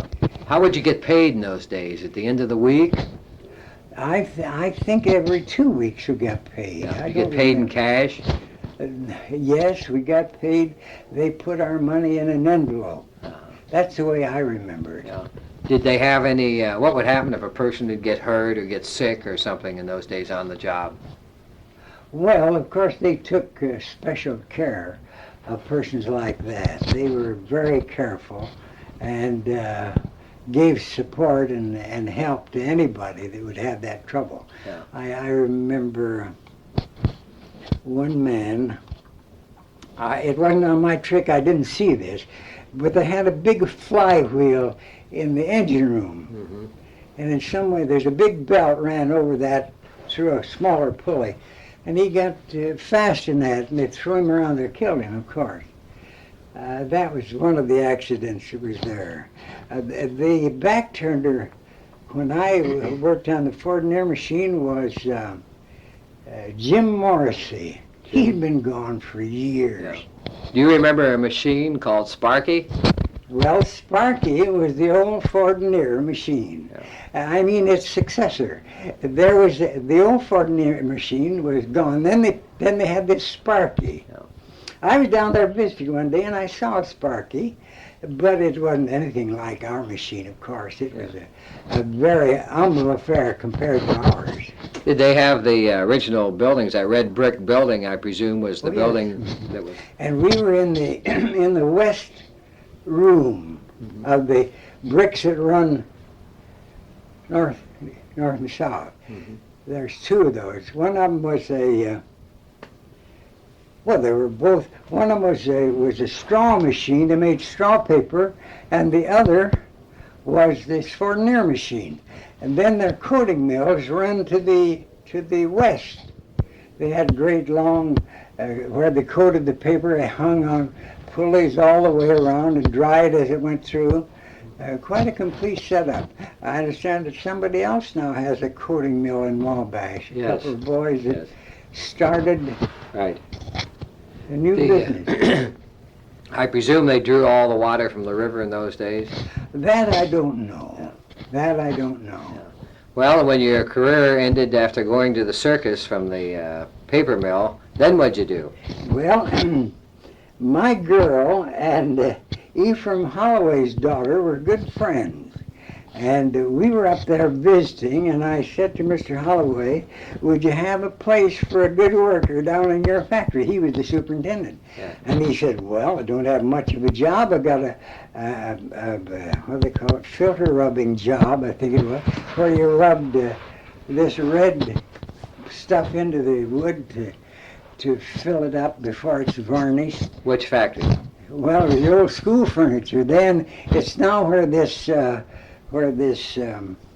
it used to be Honeywell. Data view, where Wabash filing?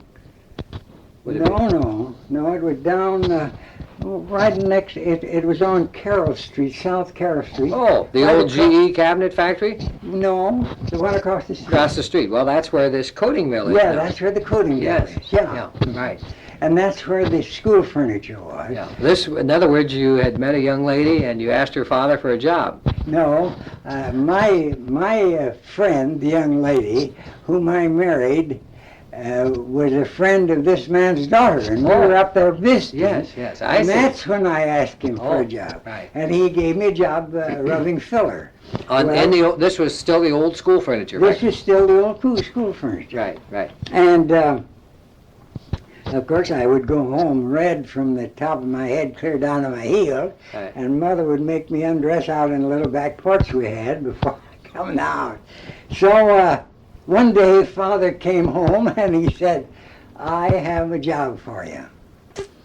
And I said, what are you talking about? Well, he said, there's a shoe man uptown that wants a boy about 17, that was your age, wants a boy to learn the shoe business. And I said, oh my goodness, I'd have to work for nothing. Oh no, he says, he'll pay you something. So I went up to see him and I asked him about the wages, of course, and all that stuff. And he said, well, of course we can't pay much to a boy that's learning the business. We pay $4 a week until you kind of get next to things. Well, I went there and I worked for $4 a week.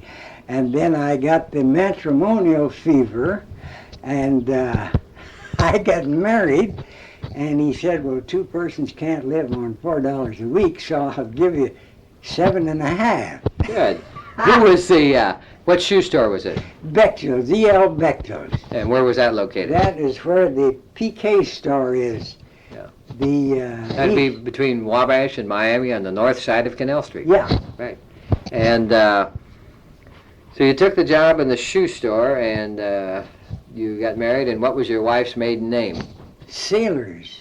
Sailors. Effie Sailor. Effie Sailors. And her father had a restaurant. Mm-hmm. And we were preparing. We rented the west half of their home on Hill Street. That's the old sailor's property. I forget now who owns it. I think maybe young Mattern owned it last. We're on West Hill Street? West Hill Street. That was right there, right directly across from the courthouse. Well, next to Doc Stewart's old home. Right. It's just across the alley from the Stewart property. Right. That's where Alfred Plummer lived. The Plumbers lived in the Stewart property. Yeah. And then in later years, Jim Riddell, I think, lived in the house that you're referring to, which is now Art Gross's accounting office is what it is now. I Mrs. think- Hipskin lived in there, didn't Yes, she? Yes. Mrs. Hipskin. Yes. Well, that's now an office. That's now Yeah. an accounting office. So I understood. Yeah. When I was 90 years old, I was in the plain dealer extending my subscription, and they said, well, Mr. Schwab, we want you to go up to your old home. We want to take some pictures of her. And Miss, what's her name, New or something? Dewey. Well, Yeah. she took our picture, and Mary and I are standing on the front steps, and I was telling her that her mother and I started housekeeping in the west side of this house. And they had quite a picture on the front page. I saw that, yes. Very It nice. gave me quite a blow there. For, Now, the Sailors lived in that house, and you lived Yeah. on the other side. yeah, my wife's father's father owned that property originally. And when he died, then my father-in-law got it. And what I wanted to tell you, when when we were married and we were getting our stuff, we bought a cook stove and a bedroom set and a chair or two, and that's what we had in our home. That was our furnishings. And the father-in-law came in while we were fixing it up, and he said, well, now, Carl, you don't have too much money, and you and Effie better eat down at the restaurant for a month or so until you kind of get on your feet. And so we ate there, and in those days, he served a short loin steak with a tomato on the corner of the platter, on the four corners, bread and butter and coffee for a quarter. Think of that. Yeah. Where was his restaurant? Right next to the corner, the northwest corner of the four corners of the Wabash, on Wabash Street there and Market. Right over there. On the northwest corner. That would be, well, that was a restaurant right up until, I think there's a loan company in there now. It's right next to the old bank building. No, it is the bank building. It was in the bank building. Yeah, no, it was where the 5 and 10 is. The building is gone now. The building is gone. They tore it down. Right. There was a saloon and a restaurant right in there. And that was right next to the bank corner. Yeah. Was McNarney's Grocery down in there, or was that later? No, that was later, of course. They were down there, however, but that was later. When this happened, John McNerney was working for somebody in the Masonic Temple. Rodabaugh had a grocery in the Masonic Temple, and John was working for him. John McNarney? John McNarney. Yeah. Then later on... You say Charlie Sackett was working with Rodabaugh in this grocery store? I think he was part. Well, here you are, you're married, and you're living with your in-laws, and you're making $7.50 a week, and you're eating at Sailor's Restaurant downtown. Yeah. And how's things progressing as far as you and life in Wabash? Very well, and of course, then I continued my employment with Mr. Bechtel for 25 years, and then, of course, he sold out, and I worked for the man that bought it for a few weeks, and I was going down the alley one day, and I met Uriah Renner, and he said, what are you going to do now? And I said, well, Uriah, I don't know what to do. I've never been out of a job before. Mm-hmm. Well, he said, you can come over to our store and work. And I said, well, I'll be down and talk with you. Yeah. So I went down and worked for Renner Brothers 7 years. And then they quit business. And then I went to Honeywell's for 3 or 4 years. And then they sold my part of the factory and shipped it to Minneapolis, or got rid of it. It was an instrument they quit making. And then I did to Mr. Roby, who was the superintendent, said he didn't have any place to put me, so I lost my job. Well, let's get on to this. What year would that have been when you first went to Honeywell's there? Way back in 32, back in there. Who was in 1932 you went to Honeywell's the first time? I think so. Yeah. I think. And who was the superintendent then? Roby. Roby. Yeah, Roby was superintendent. Yeah. And what did you do? I worked on the master stat. It was a new regulator. They put in a boiler to regulate the steam and the activity of the boiler. Yeah. And we made those down on South Miami Street in the old stone building down there. We worked down there for several years. And then they moved it up to the main building, and then they shipped it to Minneapolis. Yeah. By this time, Carl, had you become acquainted with Mr. Honeywell at all, or had you known? Yes. Yeah. Oh, When did you first become acquainted with Mr. Honeywell? Well, when I knew of Honeywell, but personally I knew him when I went to work for him. And when I went to work for him the second time when I was in 40, when I was 60 years old. Yeah. Well, we were getting a little bit ahead of ourselves here. We want to go back to this first experience in 1933, was it, that you went to Honeywell? 1932 or 3. 32. And I worked for 4 years, I think, that time. Well, in Mr. Honeywell, did you know where he lived? Where did he live in those days? Oh, he lived on North Wabash Street. On North Wabash yeah. Street. That was after he had lived on Main Street, I think, his first house. Well, no, he lived on Main Street then. That's right. He was living with his first wife, a Lutz girl, Right. One of the Lutzes, yeah. And then later on, then I lost my job after being employed about 4 years with him. Yeah. Then I lost my job, and I went. I worked for J.C. Penney in the shoe department, and then I worked for them for 2 or 3 years, and then I worked, I think, 4 years with I can't think of the name. The store is still there, but I can't think of it. Was it Bill Wake or Ebbinghaus or Beigmann's? No, it was the store that's in the old Opera House building now. Oh, Merritt? Merritt. Oh, you worked for Merritt. I worked for Merritt for Mike Simpson. Yes. And of course, we were. I was pretty old then. I think I was 50-some, and so I'd worked for Penny's, and Penny's. I asked Ferris to get me a raise, and he wrote him a letter, and they said. And the answer to that letter, and he showed me the correspondence. He says to get rid of him, he's too old. So then Mike Simpson came in one day and asked me if I'd like a job with him. And I said, you bet you. And so I went over to his place. I think I got $12 a week at Penny's, and I got $15 with PMs at Merritt's. Yeah. And Ike was a good fellow to work with. Yeah. And so I was with them several years, and then of course I was the auditor, and Simpson was in the back room. No, let's see, there was somebody else. The auditor and Simpson. No, Tiny Myers succeeded Simpson, and they were in the back room taking inventory. And Tiny Myers called out and he said, "Was this man Pike married a girl from Wabash?" Forgotten her name. But they said, "Was Pike's father-in-law a minister?" And I said, "Hell no, he was a drunken cigar maker." And that weekend I got fired. Yeah. That was the end of you, huh? Yeah. Yeah.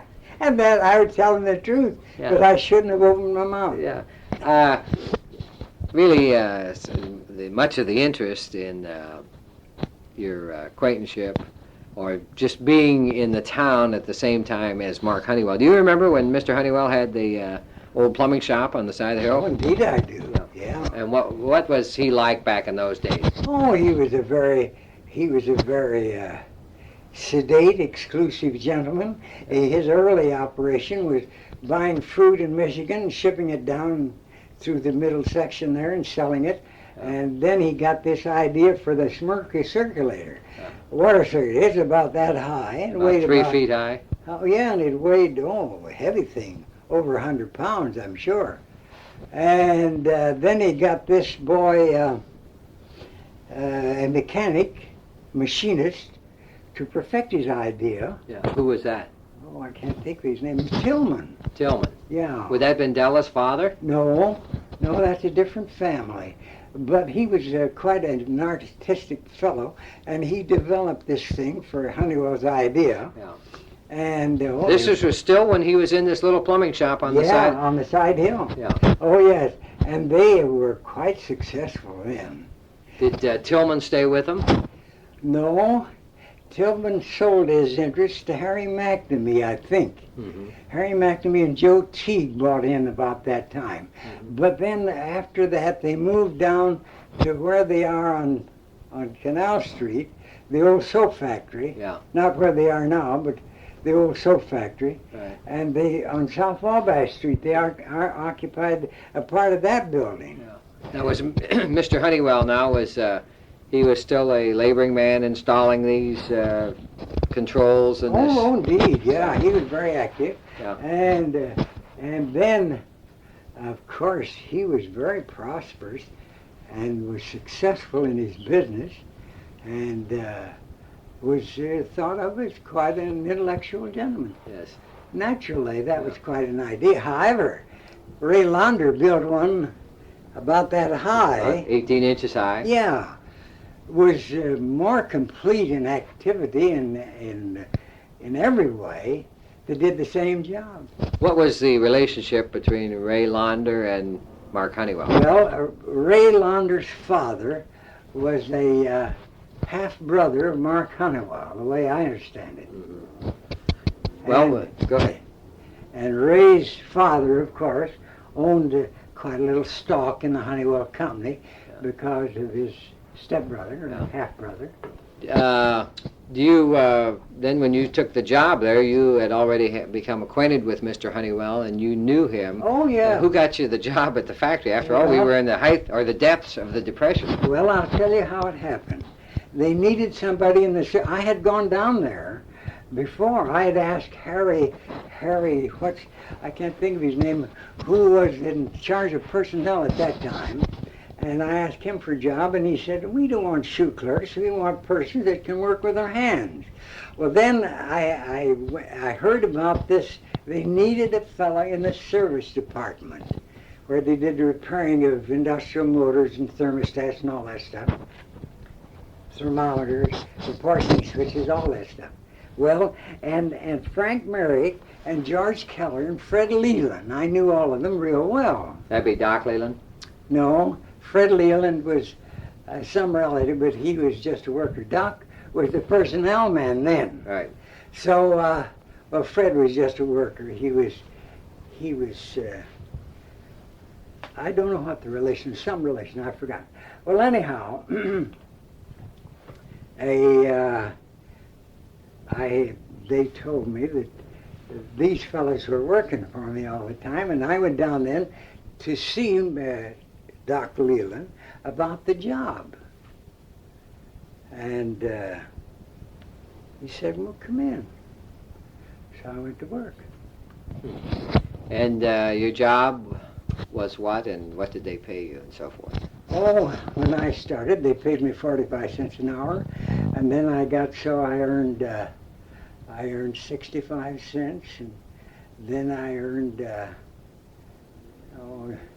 I've forgotten now, but I was making, the year before I quit, I made $4,000. That was good money in those days. Oh, that was wonderful money. Yeah. And it was the nicest job I ever had. I was so anxious to get there that I bounced there in the morning. It was such a beautiful job.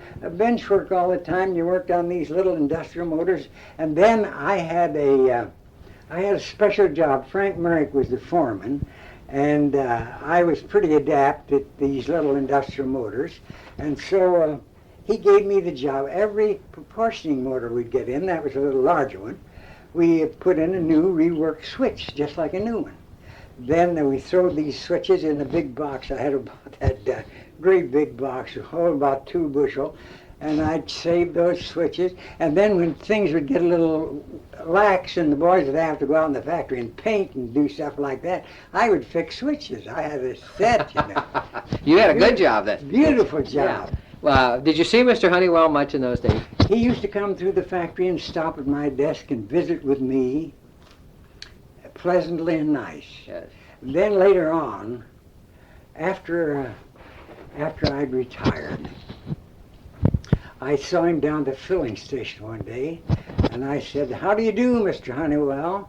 And he never noticed me. Mm-hmm. That was when he'd begun to become affected in his mentality. Yes. And I thought it was kind of funny. And then later on, I heard that he was having trouble. Yeah. Did you ever meet Mrs. Honeywell, the first Mrs. Honeywell, in the store as a customer or something like that? Oh, I presume I have. However, I don't remember any particular incident. She was a very nice person. Yeah. I knew her. I knew Mrs. Wallace to speak to, and I knew the other lady who married a jeweler in Peru. They still have a jewelry store in Fort Wayne. I saw their ad in the Plain Dealer, or in the Fort Wayne paper, I guess. Babers? Babers, yeah. Yes. She married a Baber. Yeah. She was the second. They were along about my age. Yeah. Mrs. Wallace died, didn't she? Yes, yes. I thought that she got to be she got to be near 90. Yes, yes, gracious old lady. Listen, Carl, then we get let out at Honeywell's. What do you do then? What does your career turn to then when you're let out? Well, of course, then I went to work with the Pennies. Then I got a job at Merritt's. And then I worked with Butch Howard selling suit club membership. Yes. And then, of course... Let me interrupt you right here. Butch Howard, he called Saturday, and he knew that I was coming over here, and he wanted to send his best regards, and he and Irma are in good health. They're in good health, and they're enjoying television, and Butch comes downtown every day. Fine. Yeah. Is he still the Justice of the Peace? Butch is still the Justice of the Peace. He's still administering justice in Wabash. I went and, I guess about a year ago now, I bought a couple of pair of pants at Butch. But they're so big now I can't wear them. You have to have Butch adjust them for you, alter them for you. Well, you can't. Look, I used to wear this out here in the last hole. Now I wear it here. Yeah, I'll see? I'll be done. Oh, I'm about. I used to measure 40 inches around the waist, and now I measure about 35. Yes. Are you comfortable sitting there, Carl? Yeah. You want to trade places? Oh, no, I'm very comfortable. Yeah. Very comfortable. You went to work for Butch then, selling suit club membership. Yeah, great. And he said to me, he had less than 50. Yeah. And he said to me, do you suppose you could build this up to 50? And I said, well, I'll try. So I went out and sold some membership. And then he said, do you suppose you could sell another one for 50? And I said, well, I don't know. I've milked the territory pretty dry, but I'll try. But in about 8 weeks, I had another one that I had sold. Uh-huh. And then he said, now this will be my big year. I'll get a bonus from the factory. And he was going to divide it with me, but I guess he didn't remember. So. Had a lapse. But Butch was awful good to me. He's a great guy. When I went, Butch is a good fella. Yeah. He's a funny disposition, but he's a very good funny. guy. Very funny. And I loafed in his store quite a little when he was in the business down on Wabash Street. But he's tried. He was in a business there. He was a business across the street. He was a business there. Bob took the cleaning, and he kept the store, and then started another one down in the Bradley building. Bob got rich in the cleaning business, and poor Butch is still fighting. Bob is in good health also. Is that where I'm wonderful? Yeah. Bob has had 2 cataract operations, I think, but he and his wife, and they're doing rather well. Well, by this time, World War II must have come along by this time, and then what do you do?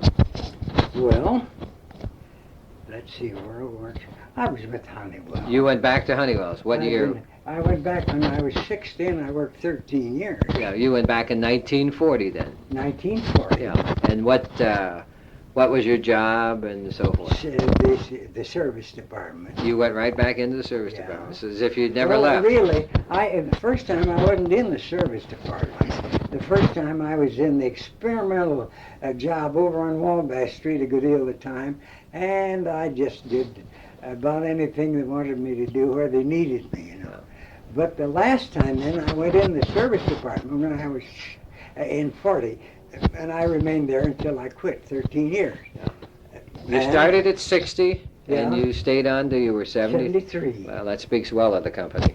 And it speaks well of your work, too. And that isn't all, but they gave me a pension, too. Great. And then they doubled it. Great. That's the nice part, you know. Now, who were your bosses and so forth the second time you went back? And were some of the people from the left the first time were probably still there? Well, I don't remember the first, but Jim Davis was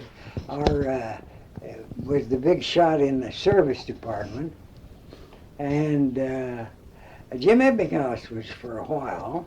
Jim Ebbinghaus got me the biggest raise I ever got in Honeywell. Yeah. Jim is retiring, you know, the 1st of November. I didn't know that. Yes. No. I presumed it was about right. Well, they took advantage of Jim. He had a pretty good job. He had charge of I think shipping. I don't remember. I don't know. But the new management came and Yeah. he was demoted. And How was Mosworth and Mr. Shivers and was that group still there when you came back second time? oh yes. And what were your impressions coming back the second time and working and so forth with Honeywell again? Oh, it was very nice. You know, they had. It was a lively factory, and then of course I've forgotten when the merger was. But Were you working there when the merger took place? I don't remember. I think I was, but I don't remember. But boy, when they made that merger, it made everybody rich as a Jew. Mm-hmm. And Don Rodabaugh, he was in charge of inspection. Mm-hmm. And one day he came through the shop, and there was a screw on the floor. And he said, well, look at this. And I said, what is it? He says, a screw. He said, why don't you pick it up? And I picked it up. And he said, would you pick it up if it was a nickel without me telling you? And I said, yes. Well, he said, you should watch that, Carl. Well, of course, he proved to be a very smart young man. Yes. Every payday he bought a little Honeywell stock, and you see what it did for him. Yeah. He's in California. I don't know that he's any better off than I am, but he's got a lot more money. Yeah. And that makes a difference. What were the working conditions then? Well, they had their own shop union, and I thought they were very good. Mm-hmm. I thought they were very good. Yeah. And nobody seemed to bother you. They didn't force you and be on your back all the time. They were very pleasant, I thought. Was Mosworth the plant manager then? Well, he was. Yes, he was. He succeeded. I forgot the guy's name now. Harry something. Well, anyhow, Mose couldn't get along with the union, I understood. I don't know. So they sent him to Florida, and I guess, I don't know whether he's living or No, not. Mose died here a couple of years back. He died. But he died, yeah. Do you remember any of the other personalities that you worked with? Well, Art Schenkel, Art speaks well of you. Oh yes, Art, he was in the assembly upstairs. He just retired, incidentally. Yeah. Art is retired. Yeah, I read that in the Plain Dealer. Mm-hmm. Yeah, Art was quite a guy. And Howard Williams had charge of the assembly. Saw Howard the other day also, and He's doing a very swell well. boy. Yes. He was telling me the time Mr. Honeywell invited him to his house in Florida. Howard did. Yeah. We were I down tell there. you, well, Howard, I was working Saturdays at Laven Goods, and Howard came in there one day, and one Saturday, and he said, I wonder if I could get a job. And I said, boy, you're in luck. They want a man just like you down there to take charge. I said, Davis had it, he couldn't go. Magner had it, and it didn't go, and you're the guy to take it. Yeah. I said, if you get down there, you can get a job. I went down there, give him a job right away. I'll be there. What was that, a design engineer? Or? No, that was in their assembly, Oh. where they assembled all the little stuff that goes into the, I don't know, statters and all that kind of stuff. Yeah. They had a lot of girls, and there was one, Mrs. Harnish. She was worked there for years and years, and a Mrs. Brown. Mrs. Brown married this Brown. I forget what her maiden name. Her maiden name was Axe. She was Harry Axe's daughter.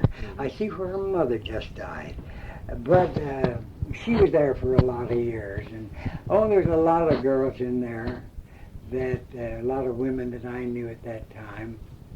But I can't think of them now. My memory's so bad I can't remember. You remember the 3 or 4